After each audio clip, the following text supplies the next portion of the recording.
Bonjour à tous, merci d'être venus au séminaire Maths pour tous. Je m'appelle Thomas Mordan et je suis élève en 4e année de l'école normale. Et mon exposé porte sur le problème du taquin. Il s'appelle taquin bloc à changer. Pour commencer, voyons qu'est-ce que c'est que le problème du taquin. Le taquin, en fait, c'est un casse-tête assez ancien vu qu'il remonte au 19e siècle. On attribue sa composition au compositeur sa conception au compositeur du casse-tête Sam Lloyd, dont vous voyez une photographie ici. Et il est constitué de 15 blocs numérotés de 1 à 15 qui peuvent coulisser dans un carré avec 16 espaces, laissant ainsi un espace vide. Et donc chaque bloc peut glisser dans l'espace vide en laissant un autre espace qui peut être occupé par d'autres blocs. Et on peut ainsi arriver à modifier l'ordre des blocs. Et le problème que nous allons étudier, le problème du taquin, c'est son objectif, c'est de partir de la configuration où la case vide est en bas à droite et où les blocs sont dans l'ordre sauf 15 et 14 qui sont inversés, et de voir si on peut arriver, en déplaçant les blocs, à la configuration où les blocs sont remis dans l'ordre, 14 et 15 sont remis dans l'ordre, et la case vide est toujours en bas à droite. Et selon l'anecdote, Sam Lloyd aurait publié ce problème dans un journal et aurait promis une récompense de 1000 $ pour résoudre ce problème. Et personne n'aurait réclamé cette récompense. Et donc, on va voir si, à l'aide des mathématiques, nous pouvons faire mieux. Est-ce que nous pouvons trouver une solution? Maintenant que cela est clair, je vais commencer par quelques observations de base. Et tout d'abord, qu'est-ce que j'appelle solution au problème? Pour bien fixer les idées. Une solution possible, par exemple, ça peut être commencer par mettre 14 dans l'espace vide, puis 11 et ainsi de suite. Donc en fait, ce qu'on appelle une solution, ça va être une suite d'étapes. Donc étape 1, étape 2, 3 petits points. Et qui doivent être exécutées dans l'ordre. Chacune qui consiste à mettre dans l'espace vide un bloc qui se trouve à côté. Et tel que à la fin de l'exécution des étapes dans l'ordre, quand les blocs 14 et 15 soient remis dans l'ordre. Donc c'est ça qu'on appelle une solution au taquin, dans l'existence hypothétique. Et donc le problème c'est de voir s'il existe une solution. Ce qu'on va faire pour répondre à cette question, c'est supposer qu'on a une solution. Donc on a supposé qu'on a une solution qu'on ne connaît pas, mais on peut travailler dessus. Et on va essayer de chercher le plus possible d'informations dessus. Et donc, si une solution existe, alors comme on aura trouvé des informations, on aura restreint le domaine à étudier, donc ce sera plus facile à trouver. Et au contraire, si les informations qu'on a finissent par se contredire, alors ça veut dire qu'une solution ne peut pas exister. C'est ce qu'on appelle le raisonnement. Cette méthode, c'est ce qu'on appelle le raisonnement par l'absurde, qui a été présenté en détail dans l'exposé de Johan l'année dernière. Et donc, on va appliquer cette méthode au problème du taquin. Donc, on suppose qu'on a une solution, et on va s'intéresser, par exemple, à ce qui est assez simple, c'est un élément assez simple du problème, c'est les déplacements de la case vide, puisqu'elle doit se déplacer à chaque étape. Et à chaque étape, bien évidemment, elle se déplace d'un bloc, soit horizontalement, soit verticalement. Mais donc chaque étape, elle va soit en haut d'une case, soit à gauche, soit à droite, soit en bas. Pour ceux qui connaissent, c'est comme le roi aux échecs. Et donc ça, c'est intéressant. Et donc ça, c'est intéressant parce que la case vide, on veut qu'elle retourne, qu'à la fin de l'exécution des étapes, la case vide retourne à son point de départ. Donc quel est le nombre d'étapes quels sont les nombres d'étapes possibles pour lesquelles la case vide peut retourner à son point de départ? Alors, voyons quelques exemples. Déjà, elle peut aller à gauche, puis à droite et retourner à son point de départ. Ça fait 2 étapes. Elle peut faire un carré, à gauche, en haut, à droite et en bas. Ça fait 4 étapes. Et elle peut faire quelque chose de plus compliqué. Elle peut faire un 8 comme ça. Donc, gauche, haut, droite, haut, bas, gauche, bas, droite, bas. Et donc ça fait 8 étapes. Et donc, comme on a ces chiffres, il semble logique de supposer que le nombre d'étapes est toujours pair. Donc si la case vide se déplace à chaque étape horizontalement ou verticalement d'un bloc, et si elle retourne à son point de départ, alors le nombre d'étapes doit être pair. Et en fait, c'est vrai, et on va montrer le premier théorème. Le nombre d'étapes d'une solution doit toujours être pair. Et pour ça, il y a une petite astuce. C'est de colorier l'ensemble des cases damier de 2 couleurs, comme un damier, la moitié en blanc et la moitié en noir. Et au départ, la case vide, elle est en bas à droite, et ça, c'est une case blanche. Après une étape, elle va soit à gauche, soit en haut, et elle arrive forcément sur une case noire. Après 2 étapes, elle va sur une case voisine, donc forcément sur une case blanche.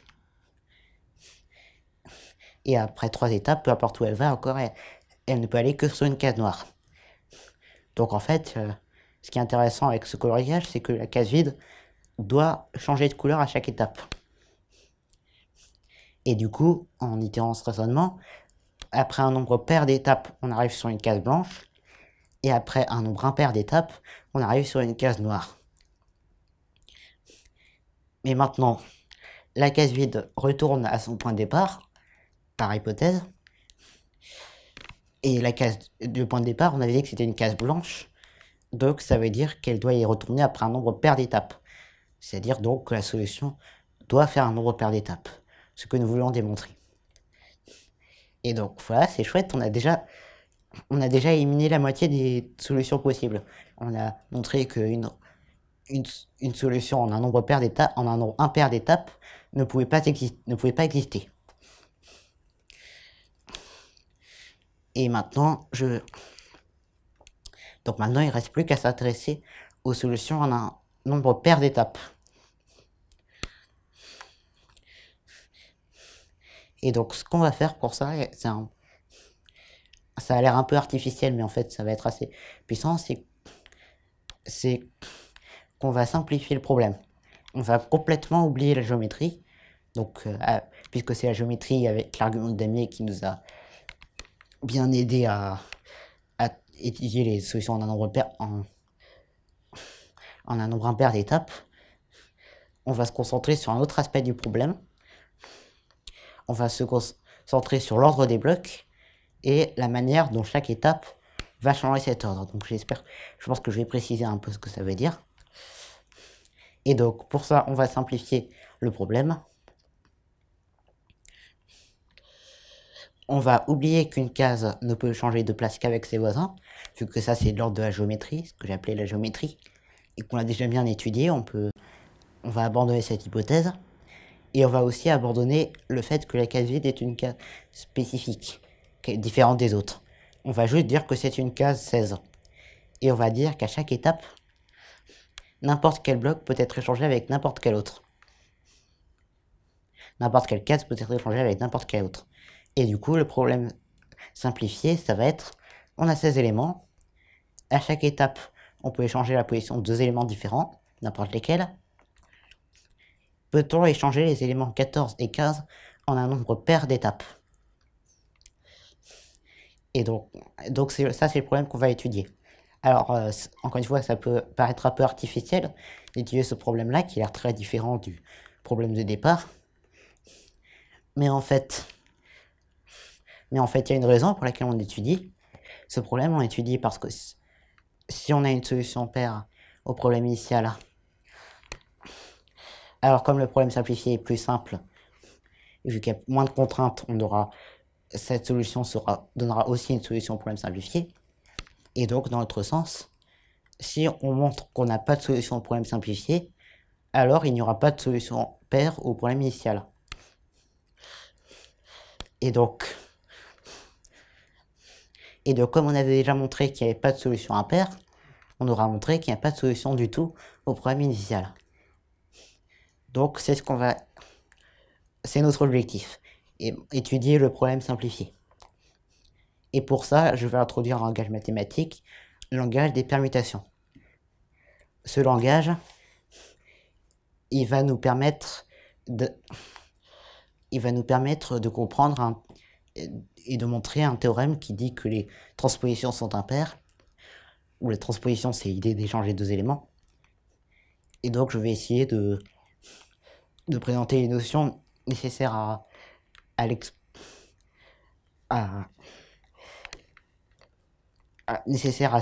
ce théorème de manière rigoureuse. Les notions qui me permettront de bien comprendre son énoncé. Donc maintenant, essayons de bien comprendre ce que c'est qu'une étape d'une solution possible au taquin. Une étape, c'est un mélange des blocs. Donc, les blocs de 1 à 16 sont dans un certain état avant le mélange et dans un autre état après le mélange. Donc, il y a un état initial et un état final. Et chaque bloc de l'état initial est envoyé à un certain endroit de l'état final. Et donc, ce qu'il faut pour décrire un mélange des blocs, c'est d'écrire où le bloc à l'emplacement x est envoyé pour chaque x. Et donc ça, c'est ce qu'on appelle une fonction en mathématiques. Une fonction de l'ensemble 1n dans lui-même, c'est la donnée pour chaque x entre 1 et n d'exactement un f de x entre 1 et n. Et ici, dans le cadre de notre problème, n égale 16, mais en fait, on va voir qu'un certain nombre des notions que je vais exposer peuvent facilement être définies pour tout n, donc on va travailler dans 1n de manière plus générale. Voici quelques exemples de fonctions. Il y a la fonction identité, qui a un nombre x associé lui-même pour tout x. Donc, pour tout x, f de x égale x.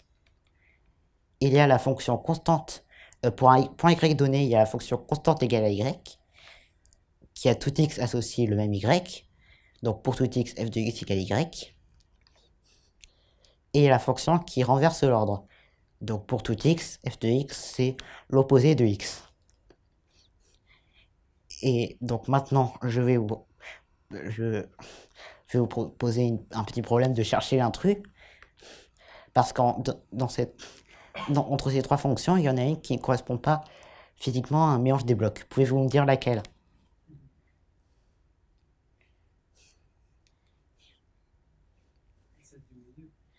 Pourquoi? Très bien. Donc, celle du milieu, les fonctions constantes ne peuvent pas correspondre à un mélange des blocs. Parce que, comme tu as dit, tous les blocs ne peuvent pas être envoyés au même endroit. Et donc, si on veut bien comprendre ce que c'est qu'un mélange des blocs, on va devoir dire que la fonction associée à un mélange des blocs doit vérifier la propriété deux éléments ne peuvent pas être envoyés au même endroit. Et donc ça, en langage mathématique, ça s'appelle une permutation. Et donc une fonction f de 1 est dans lui-même, on dit que c'est une permutation si, quand i différent de j sont deux éléments, f de i est différent de f de j. Et dans la suite de l'exposé, je vais noter les permutations avec des lettres grecques, parce que c'est comme ça qu'on fait en général, comme sigma ou tau. Il ne faut pas que ça vous effraie. Et en fait, les permutations, c'est une notion assez puissante qui peuvent être utilisées pour résoudre des problèmes comme le problème de tri ou le Rubik's Cube. Et, et donc l'intérêt de présenter des notions, d'introduire des notions mathématiques, c'est d'avoir des outils qui permettent de traiter des problèmes d'apparence très différents, mais qui au fond sont assez similaires. Mais donc là, restons sur le problème du taquin. Donc voici l'exemple de permutation et non-permutation. La fonction identité, donc c'est une permutation, vu que les éléments sont tous envoyés sur eux-mêmes. Ça correspond à l'idée du mélange qui ne fait rien, de rien changer. La fonction qui renverse l'ordre, c'est une permutation. Elle correspond à l'idée donc de renverser l'ordre des blocs, ce qui est bien un mélange. Mais la fonction constante égale à y n'est pas une permutation. Mais donc voilà, ça c'est la notion de permutation. En fait, on avait dit qu'une étape autorisée dans le problème du taquin, ça consistait à échanger deux éléments, n'importe lesquels. Et donc ça, c'est un type particulier de permutation. Et on appelle ça une transposition. Si K et L sont deux éléments, la transposition K et L, c'est l'idée de mélanger K et L. Et donc c'est la permutation définie par l'image de K et L, puisque K est envoyé à la place de L, l'image de L et K, et on ne fait rien sur les autres éléments. Donc l'image des autres éléments, c'est eux-mêmes. Attention au vocabulaire. Dans le langage courant, on peut parfois parler de permuter deux éléments pour l'idée de les inverser, de les échanger. Mais en fait, cette idée-là, c'est l'idée de transposition. Et permutation, le mot permutation est le plus général. Donc faites bien attention à ça. Permutation, c'est un mélange général des blocs. Et une transposition, c'est l'échange de deux blocs différents. Maintenant, dans le cadre du problème, on doit aussi s'intéresser à ce que veut dire exécuter plusieurs étapes dans l'ordre. Donc l'exécution de plusieurs étapes dans l'ordre, c'est aussi un mélange des blocs. Donc, si on prend un bloc en position i, si on lui applique d'abord l'étape sigma, alors il arrivera en position sigma de i. Et si on applique après l'étape tau, il arrivera en position tau de sigma de i. Et du coup, on peut formaliser l'idée d'exécuter plusieurs étapes dans l'ordre avec la notion de composition. Donc si sigma 1, sigma 2, sigma k sont k permutations, alors on va appeler composition de ces permutations la permutation définie par sigma de i, c'est donc l'image de i par sigma 1. On prend l'image de i par sigma 1, puis par sigma 2, et ainsi de suite jusqu'à sigma k. Et on note ça avec un point par analogie avec la multiplication des nombres réels. Et il faut faire attention. Il faut faire attention parce qu'on multiplie des nombres réels, on peut échanger les termes comme on veut, mais avec la composition, c'est plus vrai. Si sigma et tau sont deux permutations, sigma.tau, en général, ce n'est pas la même chose que tau.sigma. Voici un exemple. Donc si on se donne trois éléments, on considère la transposition 1,2 et la transposition 2,3. Si on exécute d'abord la transposition 1,2, puis la transposition 2,3, alors le bloc qui est à l'emplacement 1, là, il est envoyé à l'emplacement 2 par la première, puis à l'emplacement 3 par la deuxième. Et donc l'image de 1, ça va être 3. Mais si on exécute dans l'autre sens, alors l'image de 1 par la première, ça va être 1, puis la première transposition l'ignore. Et l'image par la deuxième, ça va être 2. Donc l'image de 1, là, c'est 2. Et du coup, c'est ces deux permutations ne sont pas identiques. Donc il faut faire attention à ça. Maintenant, revenons à notre problème. Donc je vais appeler le problème simplifié. Donc que j'ai réécrit là. Et donc maintenant on va traduire ce problème en utilisant le langage qu'on a introduit. À chaque étape, on peut changer la position de deux éléments différents. Donc ça, on avait dit qu'une étape autorisée, c'était une transposition. Le résultat de l'exécution des étapes, ça va être la composition de toutes les transpositions. Et échanger 14 et 15, qui est le résultat qu'on veut obtenir, c'est la transposition 14-15. Et du coup, le problème peut se reformuler. La transposition 14-15 peut-elle s'écrire comme composition d'un nombre pair de transpositions?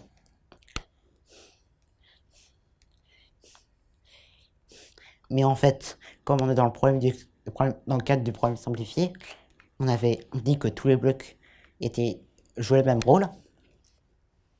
Donc en particulier 14 et 15 ne sont pas différents des autres.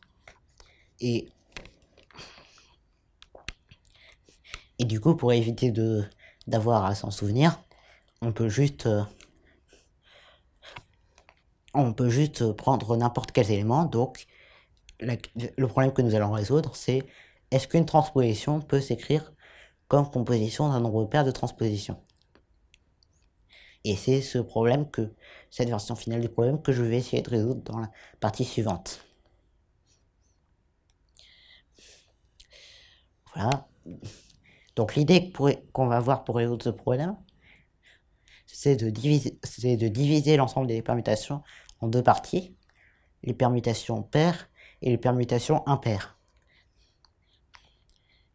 Et une fois qu'on aura fait ça, on montrera qu'une transposition est impaire, forcément, qu'une composition d'un nombre pair de transpositions est forcément paire, et qu'une permutation ne peut pas être à la fois paire et impaire. Et du coup, si on montre tout ça, on aura que une permutation ne peut pas être à la fois une transposition et une composition d'un nombre pair de transpositions, et donc on aura résolu le problème.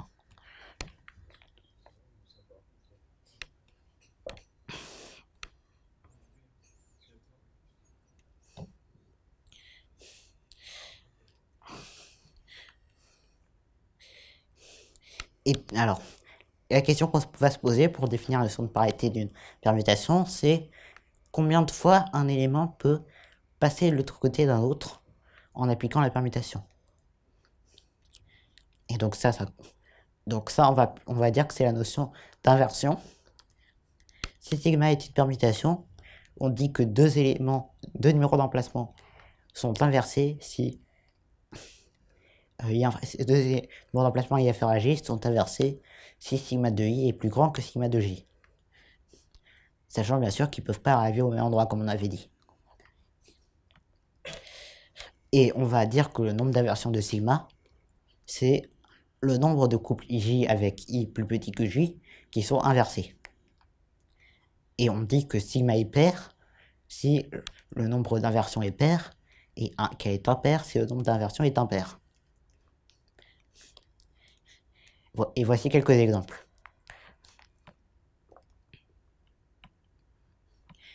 La permutation identité, évidemment, elle n'a pas d'inversion vu qu'elle préserve l'ordre. Et du coup, c'est une permutation paire. La transposition 1-2, elle a une inversion. En effet, donc on peut tracer une ligne rouge comme ça. Et il suffit de considérer les inversions où les deux numéros d'emplacement sont du même côté, évidemment, puisque aucun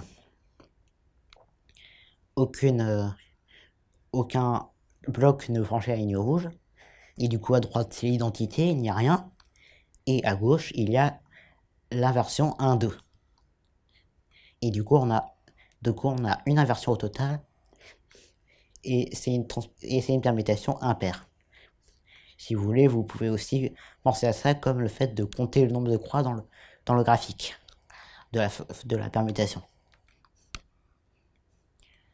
Voici un petit exercice pour vérifier que vous avez bien compris. Quel est le nombre d'inversions de la permutation qui envoie 1 sur 2, 2 sur 3 et 3 sur 1? Il ne fait rien sur les autres éléments. Donc de la même manière que pour l'autre, on a une ligne rouge, et donc à droite, et donc rien ne franchit la ligne rouge, donc il faut juste considérer ce qui est à droite et ce qui est à gauche. À droite, il n'y a rien, donc il faut juste considérer ce qui est à gauche. Et donc à gauche, il y a trois numéros. Il y a 3 couples qui peuvent ou pas faire inversion. C'est 1, 2, 1, 3 et 2, 3. Et parmi ces 3 couples, combien font inversion? Est-ce que le couple 1, 2 fait inversion? Ben non, puisque 1 il est envoyé sur 2, 2 il est envoyé sur 3. Et donc ils sont toujours dans le même ordre.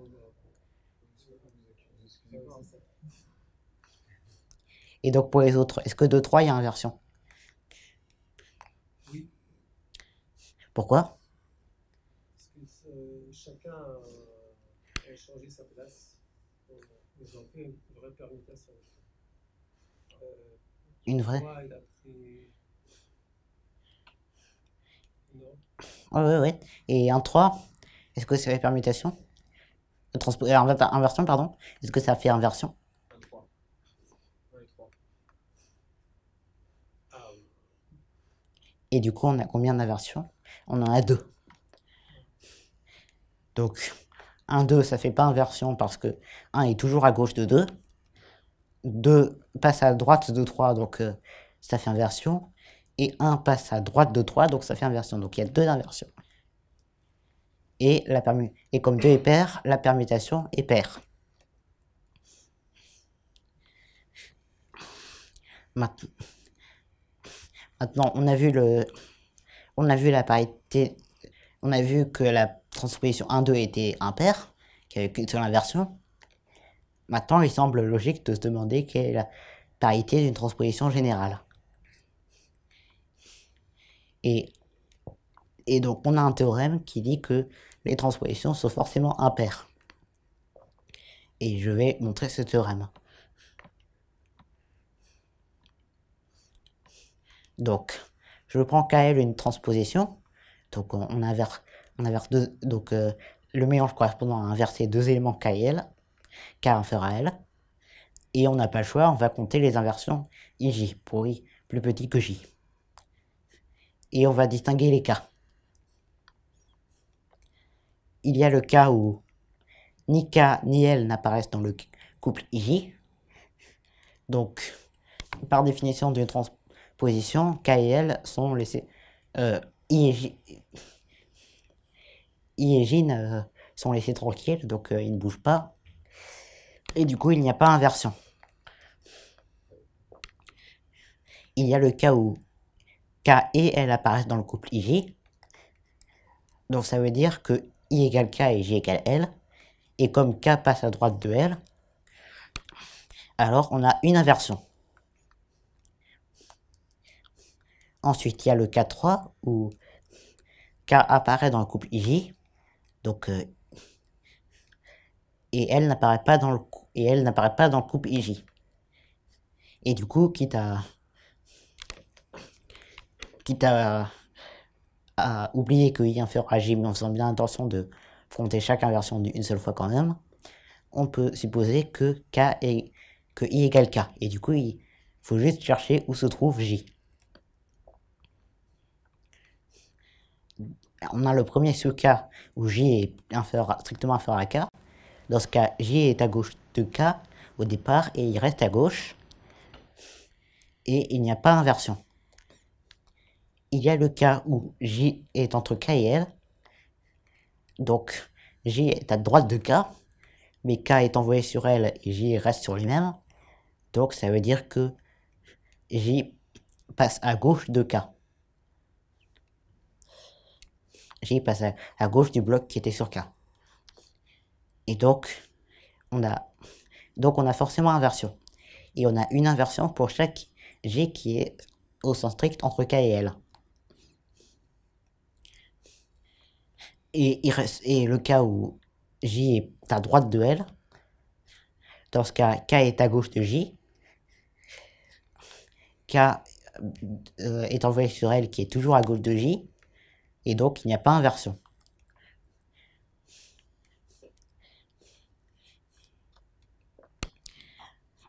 Et voilà, donc ensuite le dernier cas c'est K n'apparaît pas dans IJ et L apparaît dans IJ. Et là j'ai représenté l'image du K3 inversé horizontalement. Et vu comme ça, on voit que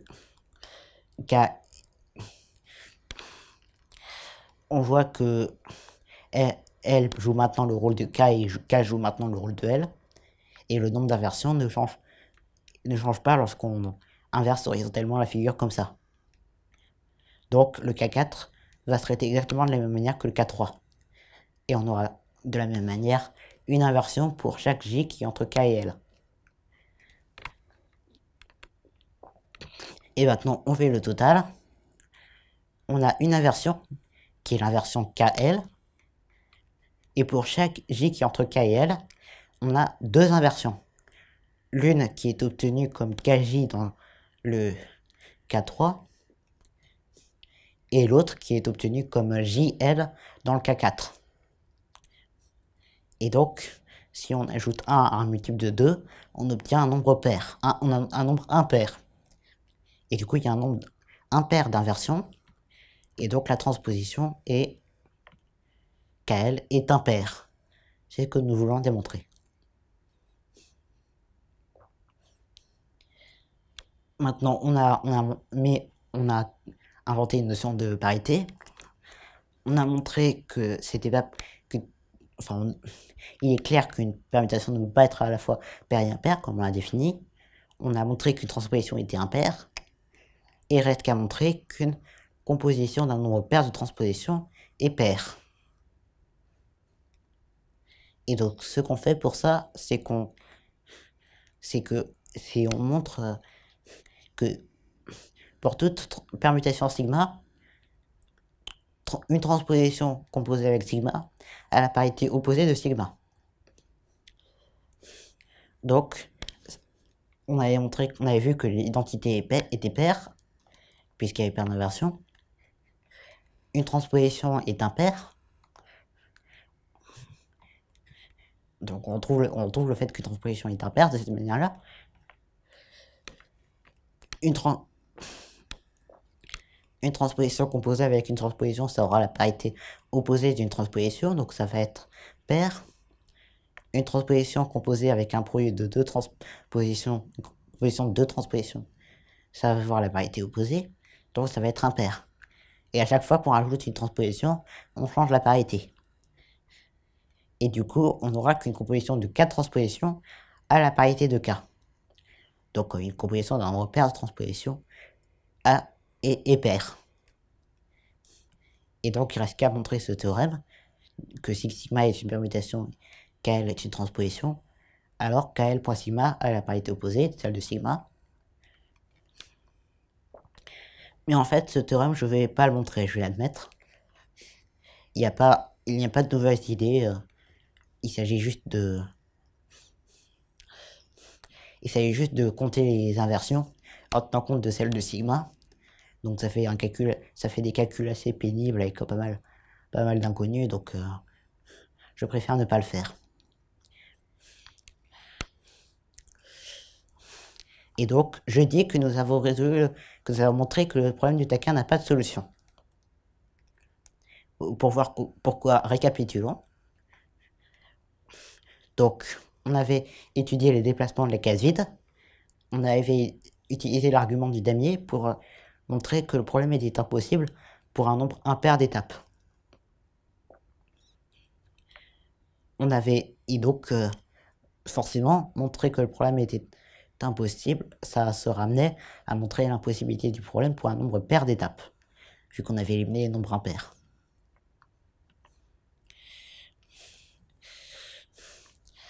On avait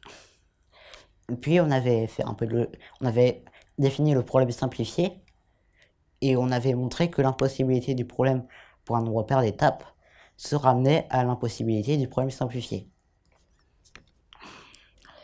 Puis on avait introduit les notions de la notion de permutation, et on avait utilisé les notions associées pour reformuler le problème simplifié. Et comme c'est fondamentalement le même problème, l'impossibilité du problème simplifié, c'est équivalent à l'impossibilité du problème reformulé.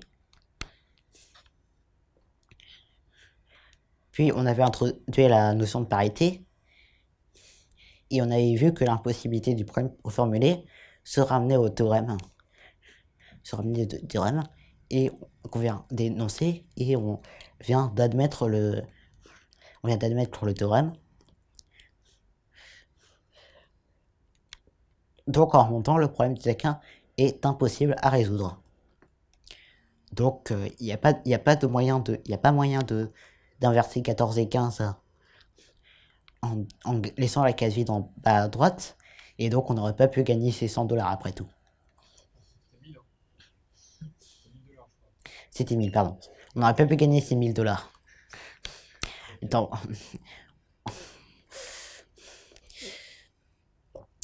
Mais, oui. L'exposé n'est pas fini, mais ça me semble un bon point pour faire une pause. Donc voilà, donc le problème du Zéquin, tel qu'on l'a exprimé, c'est impossible à résoudre. Mais en fait, quand je l'ai défini, j'ai fait quelque chose d'un peu artificiel. J'ai dit que donc il fallait remettre les blocs dans l'ordre, et que la case vide reste en bas à droite. Et donc ça peut sembler un peu artificiel, parce que ce qu'on voudrait, c'est juste remettre les blocs dans l'ordre. Et donc, par exemple, on peut vouloir que la case vide arrive en haut à gauche à la place. Et du coup, ça nous donne une autre disposition finale qu'on aimerait bien obtenir. Et donc, on peut considérer un nouveau problème. Donc, on part de la disposition la disposition 15-14 avec les cases vides en bas à droite. Est-ce qu'on peut arriver à la disposition où les blocs sont dans l'ordre et la case vide en haut à gauche, de l'autre côté? Et donc, on va appliquer à ce problème le même raisonnement que pour l'autre. Donc déjà, l'argument du damier. La case vide se déplace toujours horizontalement ou verticalement d'un bloc à chaque étape. Elle part d'une case blanche et elle arrive sur une autre case blanche, puisque la case en haut à gauche est aussi blanche.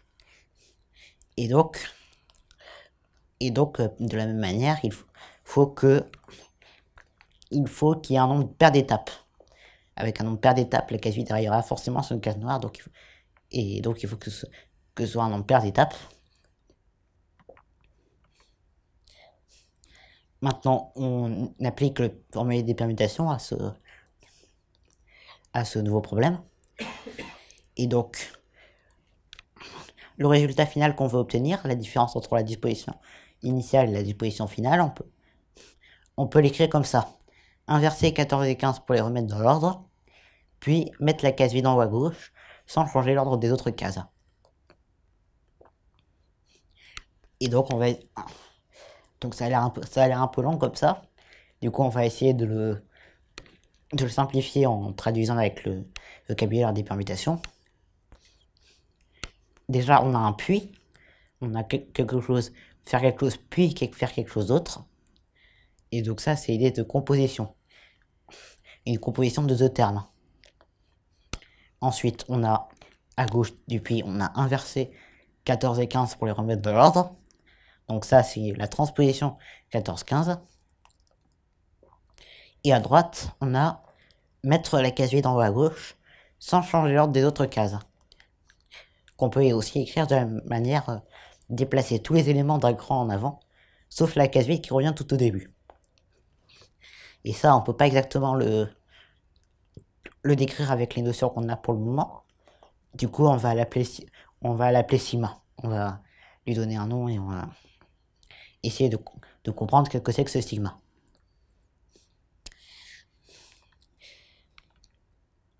Et du coup, le résultat final, ça va être la composition de la transposition 14-15 et de sigma. Et,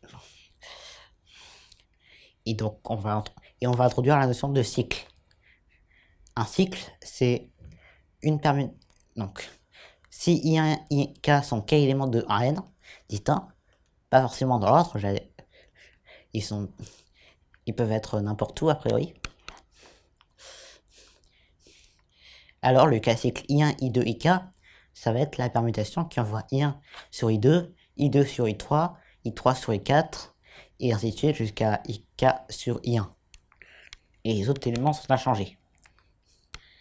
Donc on appelle ça cycle parce que c'est l'idée de tourner en rond, comme vous voyez.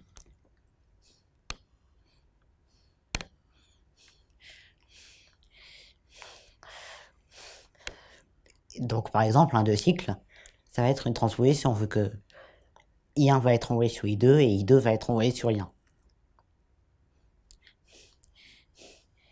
Et du coup, sigma, on avait dit que c'était déplacer tous les éléments d'un cran et la case vide revient au début.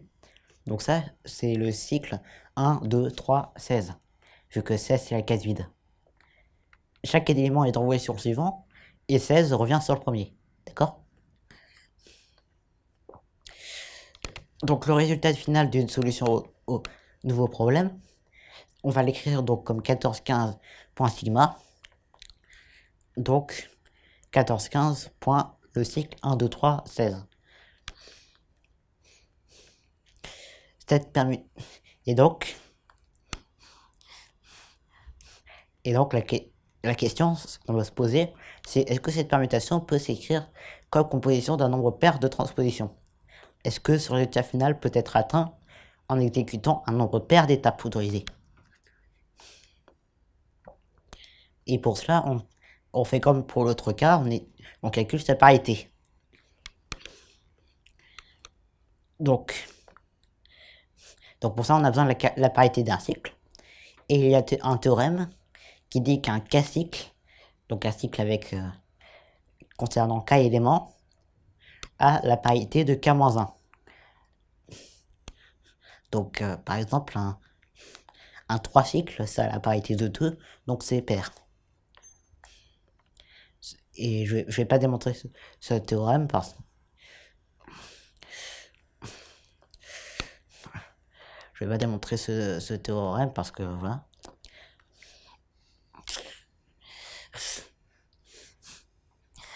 Donc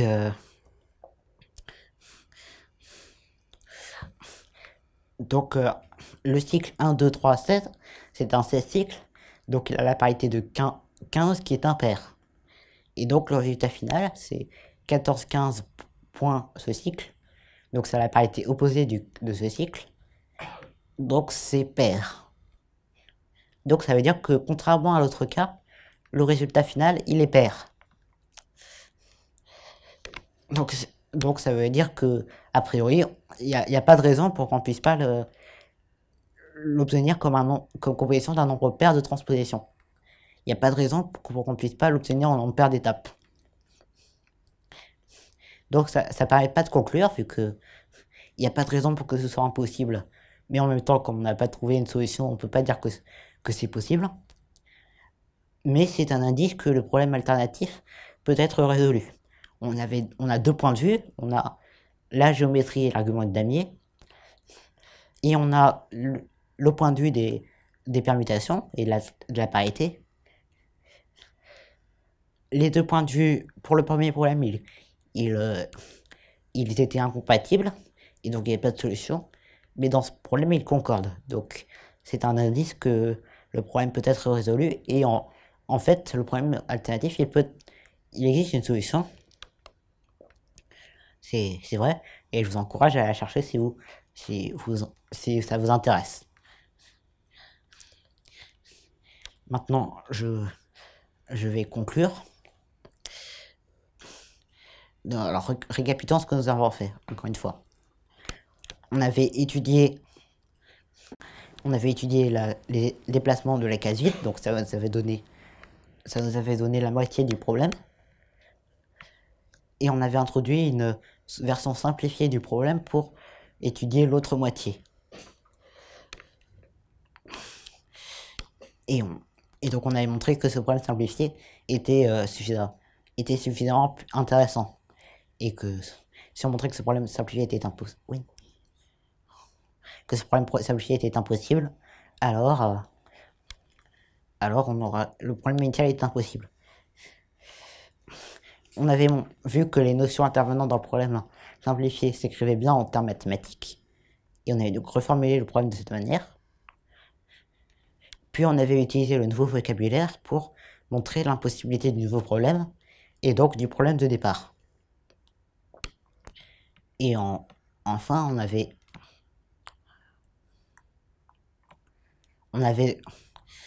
considéré une variante du problème initial, ce qui nous a permis de généraliser les notions mathématiques. Et de voir qu'un problème alternatif pouvait quand même être résolu. Alors maintenant, pour ouvrir le sujet, on avait étudié une notion qui était la composition de permutation.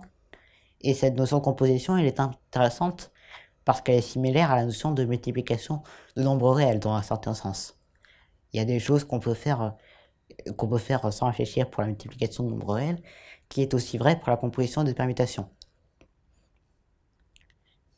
Et ça, c'est intéressant parce que oui, toutes les opérations qu'on peut faire en général, bien sûr, ne sont pas obligées de vérifier les mêmes propriétés. Et ça, c'est ce qu'on appelle une notion algébrique. Notion algébrique, c'est une notion